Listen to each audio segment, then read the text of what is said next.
అసలు ఏంటి ఇక్కడ ఏంటో పోస్తున్నానే అని అనుకుంటున్నారా? ఏం లేదండి. బాదం షేక్ మనం బజార్లలో ఎండాకాలంలో ఎక్కడ పడితే అక్కడ బైకులు ఆపుకొని జర్నీ చేసేటప్పుడు చల్ల చల్లగా బాదం పాలు తాగాలి, బాదం షేక్ తాగాలి అని అనుకుంటారా కదా. సో అదే రెసిపీ అయితే నేను ఇవాళ చేశానన్నమాట. సో ఇది ఎలా తయారు చేసుకోవాలా అనేది మీరు కమెంట్ చేసేసి నాకు బాదం షేక్ ఎలా చేయాలని కామెంట్ చేస్తే నేను వెంటనే రెసిపీ అయితే మీకు చేసి చూపిస్తాను. రేపటి కోసం మీ కామెంట్ కోసం అయితే వెయిట్ చేస్తాను. సో ఎంతమంది కామెంట్ అయితే చేస్తారో అంతమందికి అయితే నేను ఈ వీడియో అయితేనే తప్పకుండా చేసి చూపిస్తాను. సో ఇంకెందుకు ఆలస్యం, సబ్స్క్రైబ్ చేయండి, అలాగే లైక్ అండ్ షేర్ చేయండి.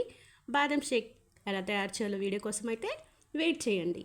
చూసారు కదా ఎంతో టేస్టీ, చల్ల చల్లగా ఫ్రిడ్జ్లో పెట్టుకొని ఇలా తాగామంటే బాదం షేక్ ఇంకెందుకు బజార్లో తాగాలనిపిస్తుంది. ఇంట్లోనే మనం ఇలా చేసుకొని తయారు చేసుకొని తాగొచ్చు.